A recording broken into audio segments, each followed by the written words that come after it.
Heat 1, other lanes have been sadly decimated by scratching. Oh, did you hear the get set there, Roy? I don't think I heard anything. Yes, I thought I did. I agreed with, because these blokes are out as far as we know. That's Barry and Norapov. Yeah, Norapov, I think they're gone. They could be gone. We might have a sensation here at the Aquatic Centre because Heat 1 of the 100 metres freestyle has suddenly been reduced to a swimmer of 1. What we think they don't know it yet, actually. I mean, they've spent money on this new speedo equipment. Yes. And they're not cheap, those suits. They're not, and they now, unfortunately, Musambani thinks he's been out of it. But now, as the officials gather, this is officialdom gone berserk. Musambani there from Equatorial Guinea, breaking the Equatorial Guinea record for the 100 metres freestyle. And believe you me, Roy, you will remember that long after you've forgotten everything else about the Sydney Olympics. That was a genuine highlight. I can look at it all again right now. I know. But the thing is, how many young kids now in Equatorial Guinea will be doing it? You think in 100 metres, I might get into that. That's right. They appear to give anybody who turns up a go.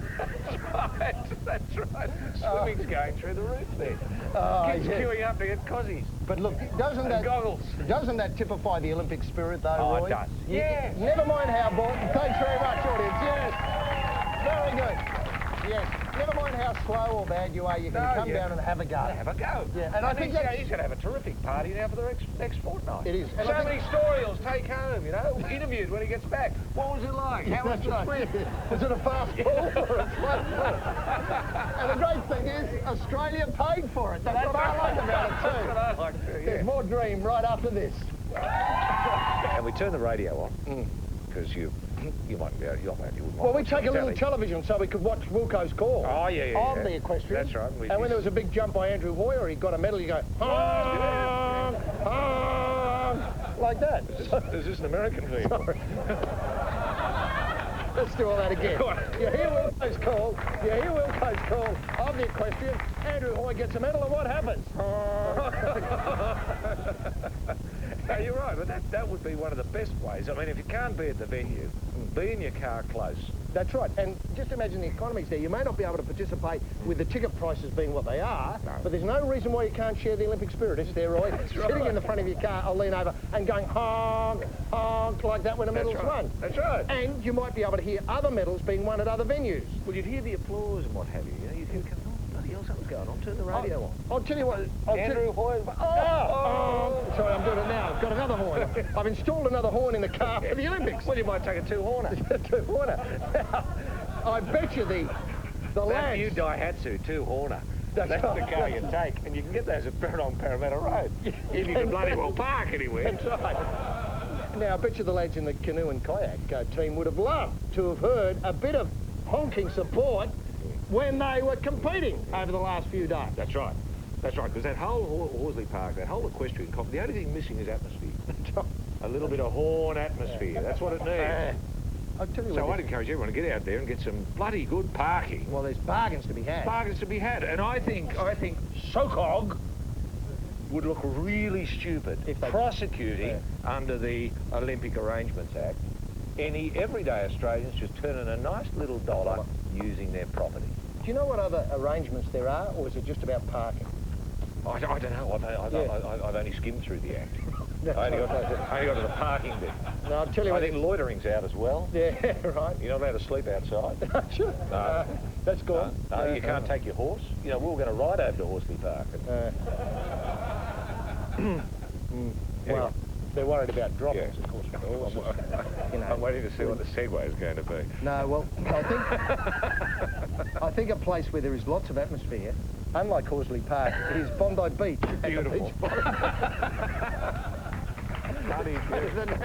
Here's the beach volleyball. Potash and Cook on song in the best sand in the world.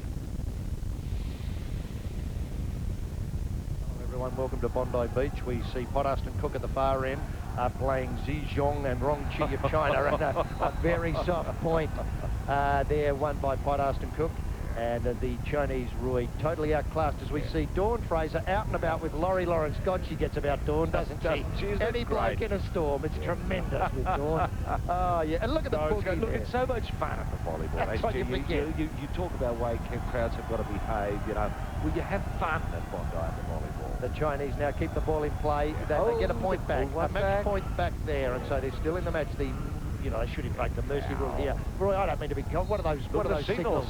Let's go out tonight. Time to party. Let's get it over quick. The bus is waiting. We'll go to the last lap. There it's the winning point, I think. That's it. Oh, no, I think there'll be one more point. One more point, actually. To play, and I think they've got to get... they get up to 13-2 here. Look at more boogieing in the stands. Look at the happy crowd here. It's all mad. Laurie Lawrence sort of gear. He's got the crowd. Oh, everyone's boogieing. Oh, that's right. I love it. And, wonder if Kerry will use that new spin serve she's been working on. There it is, spinning away, and I think that's it now. I think that's it. And Pothast and Cook go on to the next round, having put away the Chinese pairing of Zhizhong and Rong Qi. 14-2. What a tune, Roy. What a tune. And look, I think you've got to say that they should have better standards in allowing the Chinese to come. I suppose they should. They've got to start somewhere, and really with Kerry and Pothast and Natalie Cook, you're up against bronze medalists from Atlanta, and some are saying arguably a couple of the finest volleyballers in the world. That's right. Look at that serve, just took it, blew her right away. And as we go to the final slate, remember the sand here at Bondi is by far the best in the world for beach volleyball. Cook, Pothast 15, Zhong Qi 2. Yes. I was interested in your comments in the call, Roy, about behaving at venues, properly at venues, and I think this comes under the so-called the Olympic Arrangement Act. Yes, at the boxing, spectators are encouraged to get actively involved. What, get up and hit someone? Yeah, I think that's what they mean. I mean, I think that they're having trouble with the boxing in people demonstrating in the aisles and in the seating what's going on in the ring. Yeah. And I think it's only good, as we saw there, you know, you see people at the beach volleyball really trying to get involved in the spirit of the beach volleyball, which is a real boogie feeling, isn't it, Roy? It is. It's very popular, I think, in Brazil. Right. Places like that, where you get a lot of that sort of Latin movement, and that's infecting the crowds here in Sydney. And it's good to see the Sydney-siders letting their bum boogie a little bit while they watch a little bit of Bondi volleyball. No, I think it's fantastic. And the boxing crowd, good too. There's a lot of this sort of stuff happening. Is there? You know? Ooh. Yeah, which I love, and I love it when Americans do that. Don't you? Don't get me started, Roy. So endearing. Don't get me started. Now, look, can I just say, if you are thinking about going out to the beach volleyball... No, that's the beach volleyball. Sorry. If you did that at Bondi, you'd be thrown out. Yeah, if you are thinking leaving the boxing and going down to the beach volleyball, for God's sake, take your car, because there's plenty of parking at Bondi. We'll go to the break and be back with more Dream in a...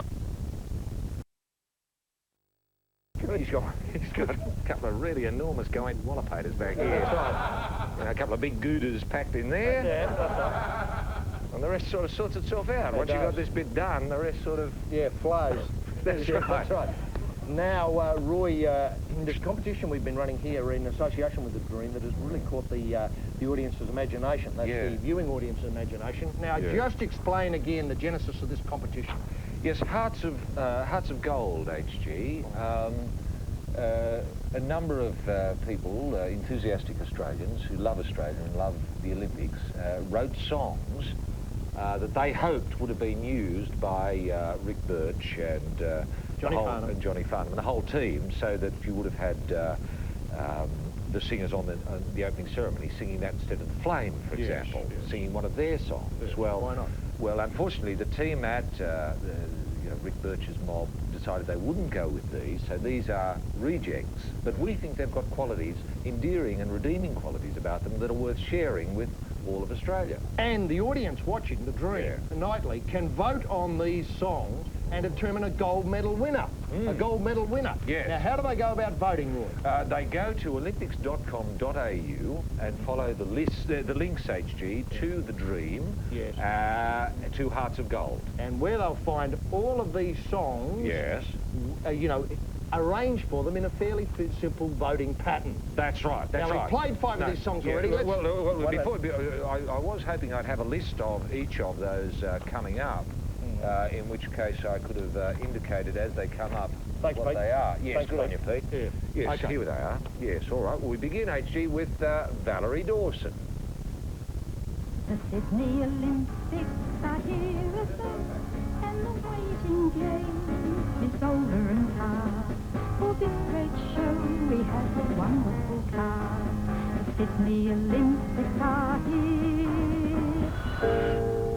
We have John stability and the facilities, plus the administrative skills. We have the climate and the people who love the sporting thrills. Australia will make you welcome, and you'll be glad you came for Sydney's presentation of the next Olympic Games. Steve James.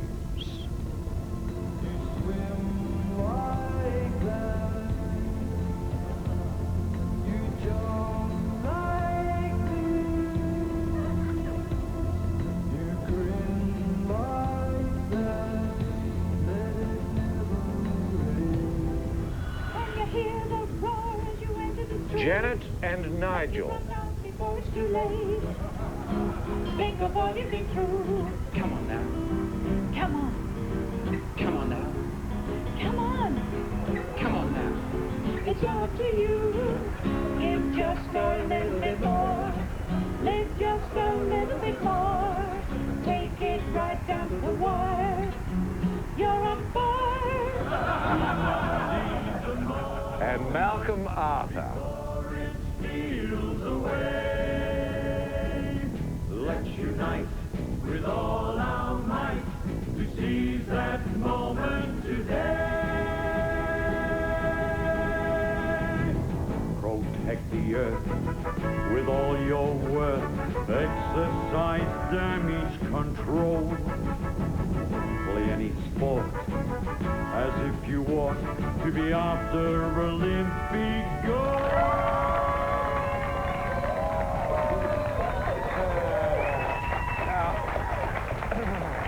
Yes, Roy. We've had 5 nights of the dream so far, and they're the 5 entrants in the Hearts of Gold competition we've put to air. So far. So far. Yes, there are a few more to come each year. Next Thursday night we'll reveal the bronze medalist. Friday we'll see the silver medalist. And Saturday week we'll see the announcement of the gold medalist, who'll receive, obviously, a gold fatso pin. But actually, my feeling is, you know, the Flame is a great song. Yeah. But I think these stack Well, up. that's You know, what... to get a line like exercise damage control, or we have the administrative skills.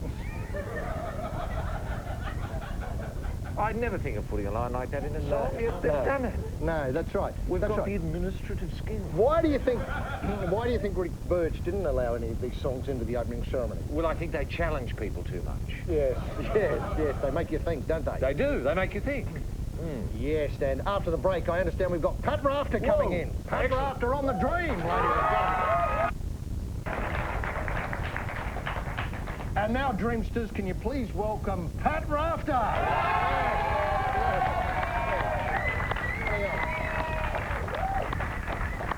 That's a better reception than you would have got when you walked off tonight. They weren't real happy. No. Now, Daniel Nestor, had you encountered him before ever in competition, and did you think it would be a tough match? I did, and I have a losing record against him anyway, and I just confirmed that tonight. Right. Which is not a lot of fun. No. But, yeah, it wasn't the best of matches, but, you know, fought hard and just... And what was it, a couple of unlucky line calls that upset you, and, you know, I didn't think that foot fault was at all a foot fault with that serving, and, you know, just a couple of things? Invariably comes down to a decision like that, but unfortunately tonight I couldn't bring up one of those excuses. Well, what is it about the Nestor game? I mean, we don't have to go back far to see the game against Andre Agassi. This was in the semi-final of Wimbledon, that many regard as, you know, one of the great matches. And yet someone like Nestor, he's got the wood on him. We're seeing a few images here. This is Nestor. Well, he looks bloody ordinary to me. Just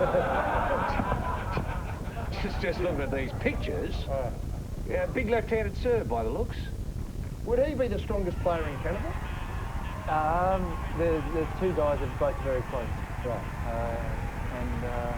That's the end there. It's all That's over. the end. Yeah. Good footy. So what is it about Pierre Scrape? Is it because he's a lefty? I do have trouble with some lefties. They've got these big serves and they seem to be able to move you around very, very well with it. And he's got a good serve, so and he upset me a little bit. So it would have been handy to have Wayne Arthurs here in camp to blast a few down at you as training. I had Woodford. Yeah, but Woody's hardly got the big kicker anymore, has he? I mean, has he got... He's still hanging in there, mate. Yeah, I mean, I don't want to, I don't want to talk down to Woody's chances because we've earmarked him for a gold in the doubles. We think they're very good things for the gold. Yeah, they're watching tonight too. Are they? Oh, yeah, well, a very big cheerio to we'll be to watching. Woodies. We'll be there. Good luck, Woodies. Yeah, good luck, Woodies. Yeah, that's right. We're with you. That's right. We see it here, Woodies, in the hip pocket. You're gold. You're gold in the hip pocket already. Yeah. Now, the other thing, of course, is, the feud. I think the feud has been the best thing for tennis. Let me say that right from the start. I can't remember the last really great feud we've had in tennis, and it disappoints me that both you and the Pooh are trying to hose it off. I'd be building it up. I'd be pouring bonfire. I'd never come on this show and smoke the peace pipe, which incidentally is sitting here. I don't know if we can get a shot of this. We've got it here. The peace pipe here. Yes, I'd never agree to do anything like that because I think it's the best thing for tennis. You should pour petrol on it. Pour petrol on it, yes. So we want you to say something like, if you could, it'll never be solved. It's going to we're going to take it to the grave because it means more to us than life itself. Yeah, that's right. Yeah. Mark, I can tell you right now, mate, we'll go into the grave with this. I don't like you one little bit. That's right, keep going. Yeah. No, he's a good fella. We're starting to sort things out and it's coming along. Yeah. He's... That's disappointing. Yeah, no, well, don't you reckon he's got a big ass? Just for a start. No, I mean, if we're going to get personal.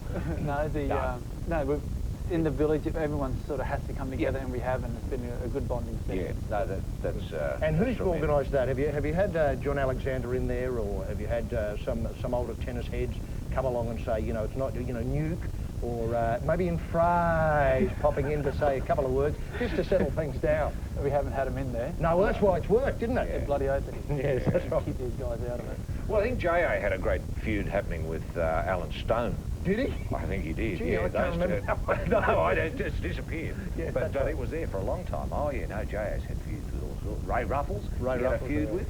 Yeah, He didn't talk to Ray Ruffles for the best part of about 8 months. Look, we should just get this symbolism happening. All we need to see, to send the signal out to the world, because this will be reported tomorrow, and we want to see, say, in the great papers of the world, Washington Post, that sort of thing, peace pipe smoked on Dream. On Dream. So all we need, Pat, is it to be held in that manner, just near the mouth. That's all. I don't know if I can do that. No. All right. So the feud is on. No. Can I just don't smoke. Oh no! It's symbol. See, there's no tobacco in there. In fact, look at the logistics of the principle, the scientific principle. Even if that was filled with tobacco and lit, putting your mouth near there with the hand over the mouth like that, you're not going to get any. It's not going to be. No. Do you think you could take them the wrong way though? Oh, Hadn't thought of that. Yeah. What you mean? The headline might be Rafter endorses WD and HO Wills or something like that. Rafter does a warning.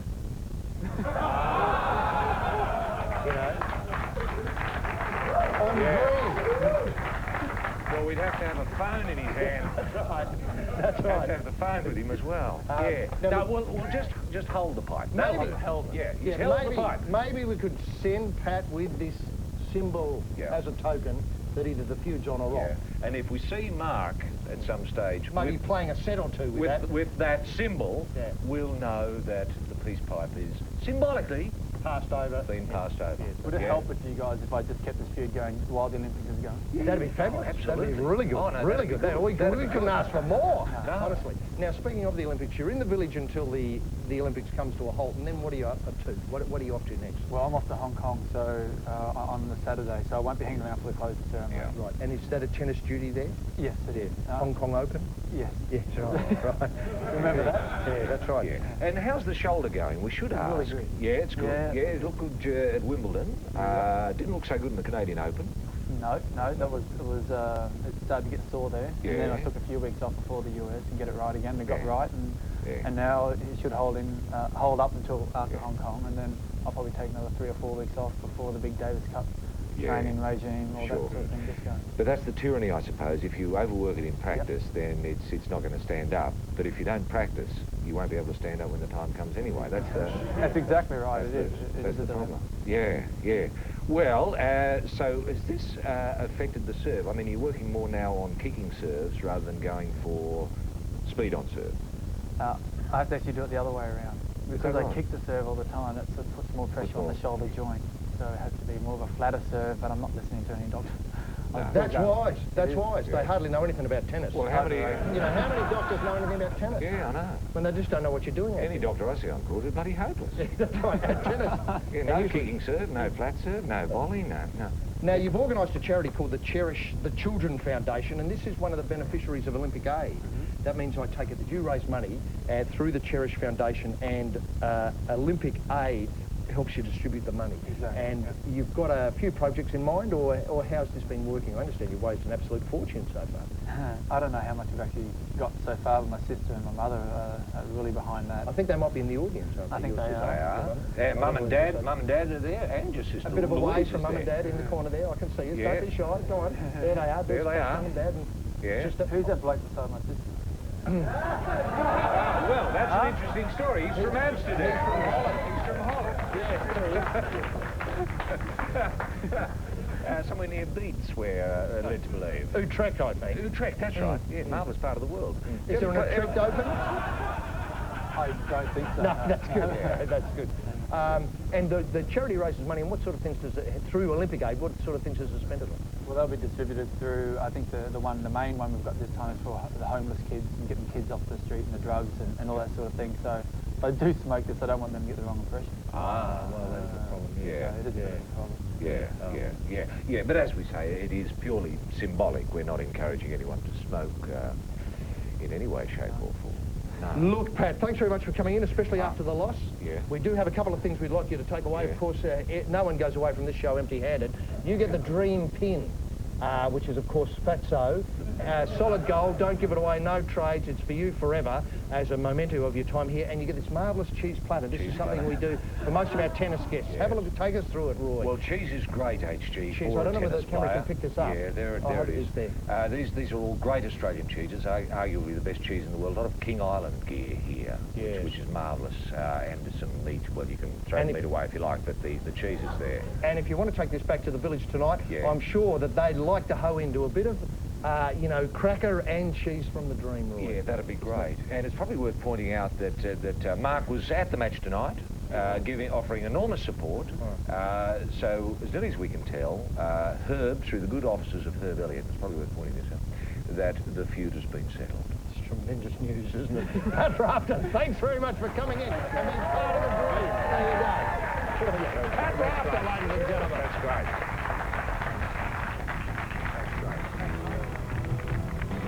Don't fall in love with a dreamer, 'cause you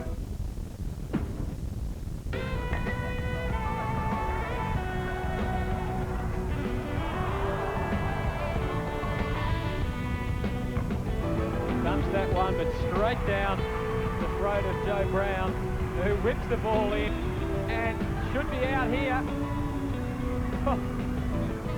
Now the tag is made, and Australia can make a triple play here. Amazing stuff. Confusion for Japan, and a triple play. Well, actually, that was 4 out. That was 4 out, just to make sure.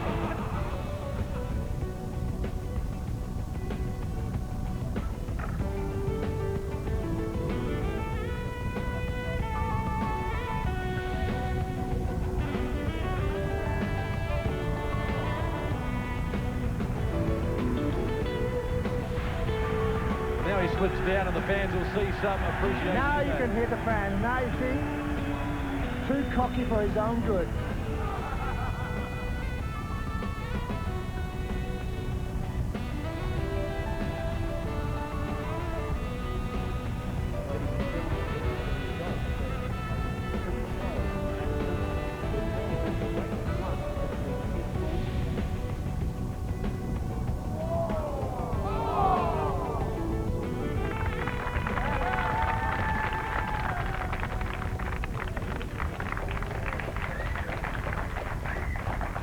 Doesn't tennis look like a good option when you see those footage there?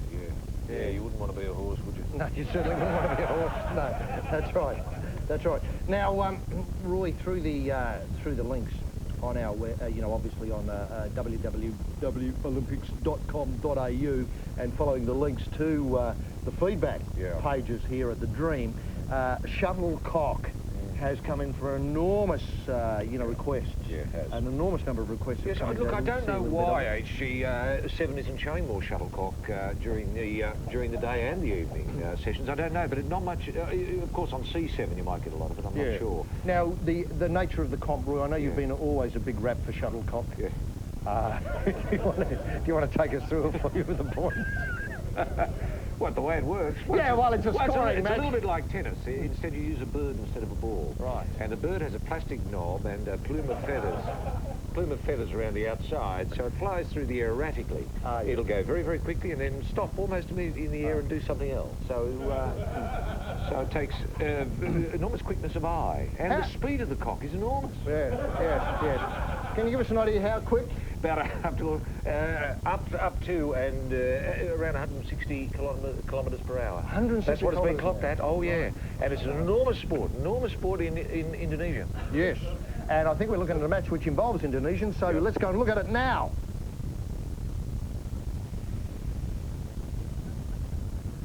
Yes, welcome to the Dream Dome and the shuttlecock final underway here. We've got, of course, the 7 seeds Roy from China in against the number 1 seed from Indonesia, Gao Ling and Zhang Jung from China, up against Kusranyanto and Timur from Indonesia. Roy, it's an exciting competition. We pick up the action in the 3rd game. The score 1 game each, and at the moment it's tied and the tension is very high. What do you make of that? Tremendous start there, HG, from the Chinese. They just dropped that over the net and made the Indonesians look a little bit ordinary there. I think she might have another one in there. Yes, she has, and away it comes now with Indonesia returning wide. Indonesia wide. They're not having much luck controlling the cock tonight at the shuttlecock goal. It's very hard to control the bird, HG, as you well know. And sometimes it goes through the air at an speed of excess of 160 kilometres. It's an amazing speed it goes through. Let's see if we can pick it up at 160 kilometres an hour over the next little bit. Here you'll be able to see it in slow motion thanks to Joe. There's that shot there. And straight into the net. And now China, Indonesia, 3 points ahead. Indonesia with it all to do. So we see a big smash, overhead smash. China then return to deep to the corner, equal Chinese to it. Indonesia bring it back, then they go deep. China's in there with a return. China with a high lob. Back it comes to Indonesia on the backhand. And then it... Oh, yes, a great smash there, HG. Great smash. That must have been, I think, Gao Ling making that terrific smash for China. So now they move on 11-6. 11-6 China. This will be history for China.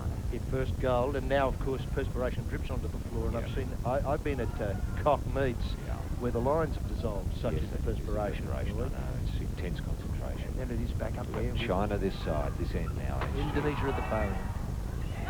Beautiful. Yes, that was out. That was out. Wonderful control there. We watched that drop. Zhang Jung is emerging as a real personality player here in the shuttlecock. Now, Roy, the origins of the game? Well, the origins of the game, I think they go back to Great Britain, HG and beyond. They think it might have been played in ancient Rome, let alone ancient Greece. It's been, wherever birds have flown, cock has been played. Indonesia with it all to do here. Indonesia with a smash back there. Return by China at deep. And a little bit too long. It was out. Too long. Yeah, Zhang Jung went for a little bit too much on that smash. Indonesia She's regretting it. Yes, that's right. Gao Ling putting a little bit of pressure on her partner there. And people will be surprised to learn that cock was travelling at 150 kilometres. 160 kilometres in excess of when it hit the floor. Yeah. And we're underway again now in the final goal. Beautiful play there by China. China have the Indonesians on toast at the moment. Wide there, going down the line. Another one into the net. And China get the serve back. China get the serve back. You can only score when you're serving. Scores move along to 13-11 with the China in front in a big boil over here. Yes, that's right. Kushiyanto just went too much on that punch shot.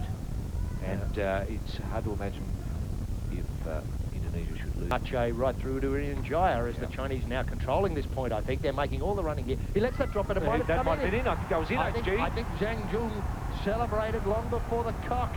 The bird was still in flight. Yep. You can't celebrate while the bird's flying. There it is. Well in. Presto. Water everywhere. Water everywhere. Very hard to turn it off, but they have with China winning first gold medal ever in the shuttlecock. Yes, that's Zhang Xiong and Gao Ling. Congratulations. Roy, yes. Sorry, actually, there are 2 shuttlecock matches being played tonight. Are there? On Channel 7. Yes. Right, that's tremendous. There's 2 full matches. What time are they getting underway? I haven't been told yet, No. HG, but... What, just in case Bruce comes back and sits down and says, well, yes, I can't think of anything else to do. Well, I'll take a stab. I'll say they'll be starting at approximately 4 minutes past 1 in the morning. It's past 1 in the morning, that's tremendous. Yes. And is there any speed recognition yet out of those matches? I mean, how far? What's been the fastest smash yet? I Yes. don't know, but I believe it's possibly in excess of 160 kilometres an hour. Right, that's right. Well, we look forward to those. Of course, that's straight after the Dream tonight.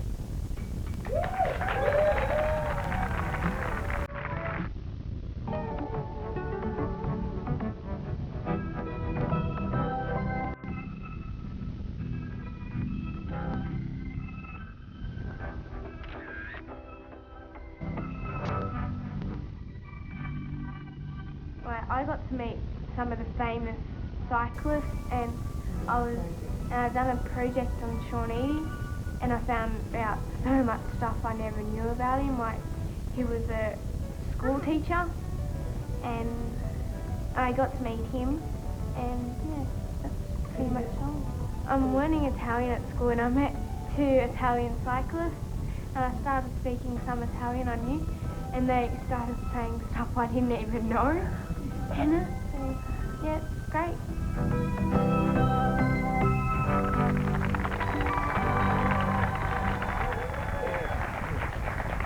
And now on a golden night here on the Dream, can you give a very warm welcome to Scott McGrory and Brett Aitken?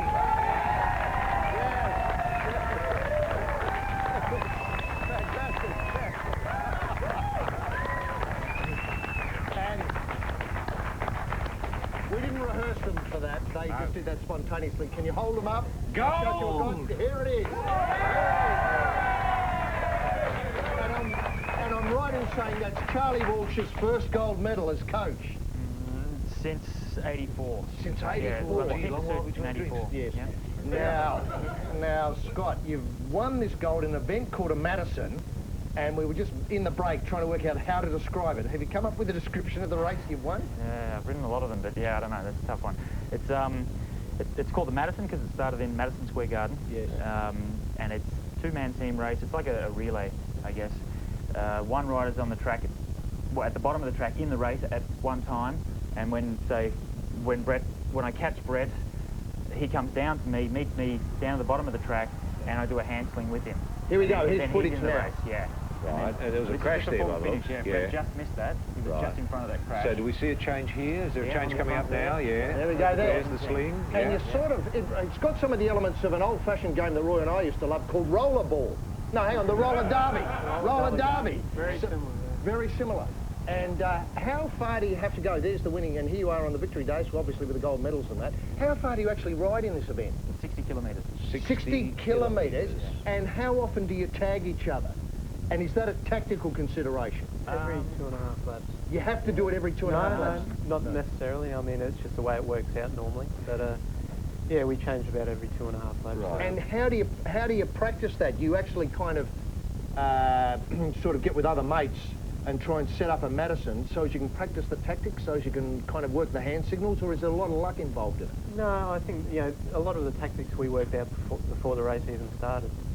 It's more, yeah, just playing it by ear, seeing how the race develops, and then taking it from there. I mean, obviously we've got to watch the other... We've got a worm here working on the sound problems here. Come on, Peter, into the shot. There he is. There he is. Go on. What's the problem? Scott's microphone wasn't working. That's good. Yeah, that's okay. Yeah. Yeah. Well done, Peter.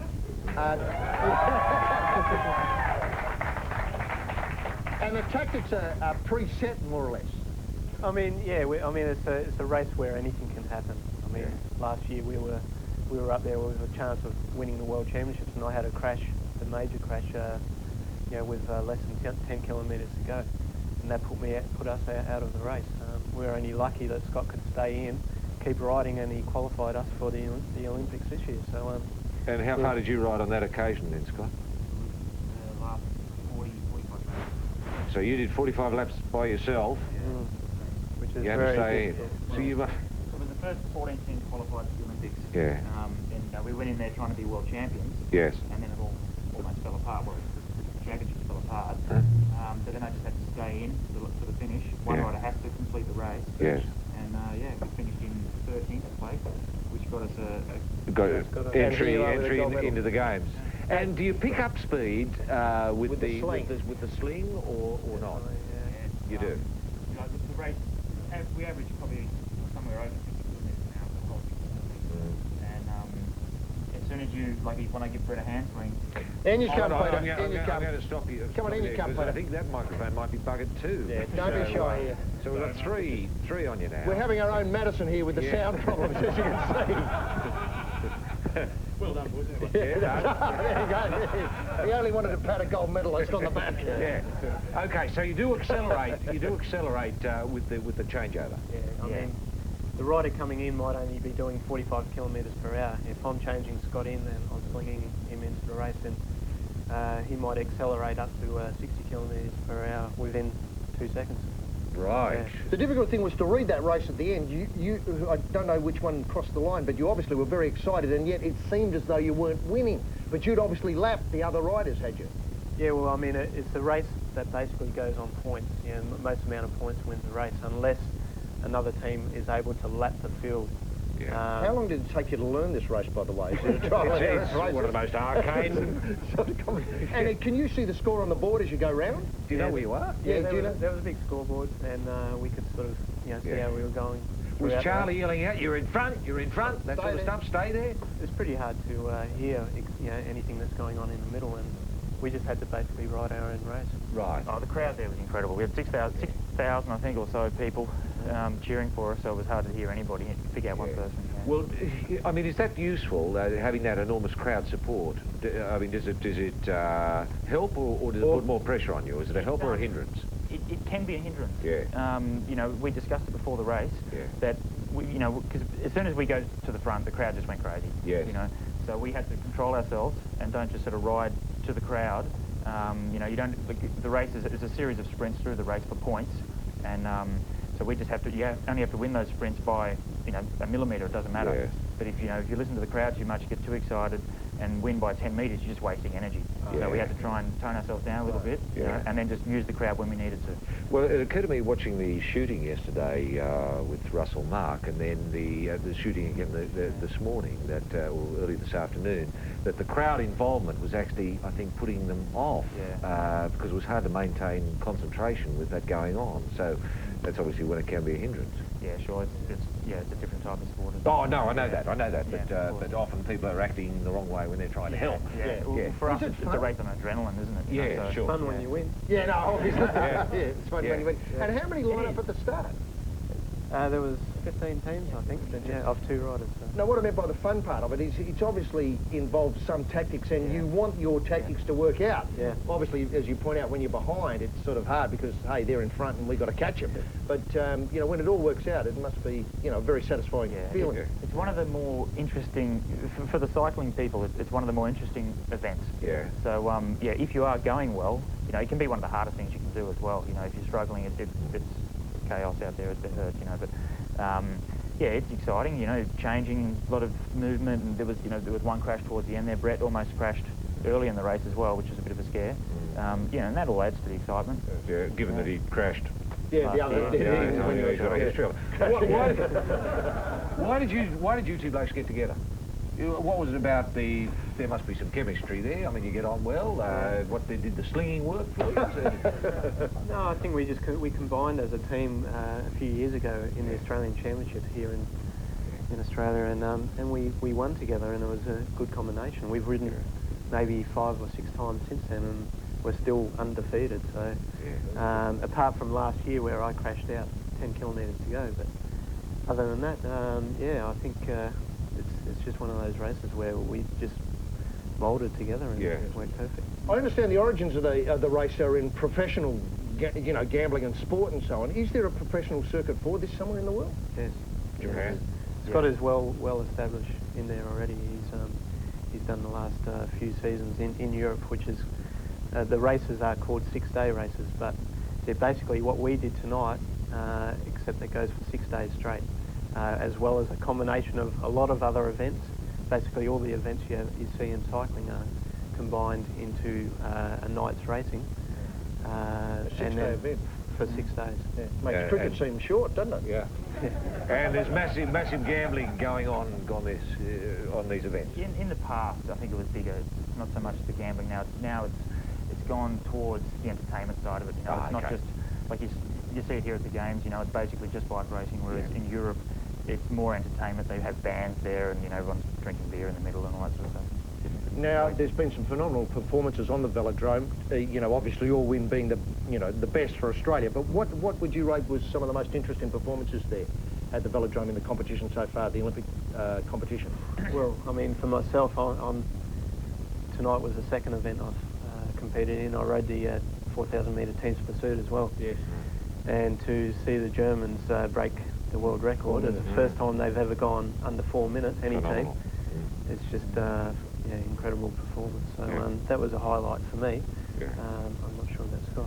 Ah, for sure. Yeah, that's that's one of the like the 4-minute mile in running, things like that. You know, like they finally cracked 4 minutes for team pursuit. It's amazing.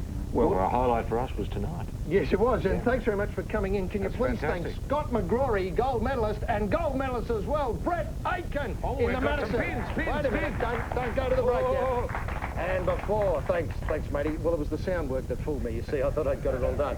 We'd like you to accept a Fatso pin for coming in, and as we say to everybody, don't trade them and don't lose them because they're worth an absolute fortune, in inverted commas. And now you can go berserk and thank Scott McGrory and Brett Aitken.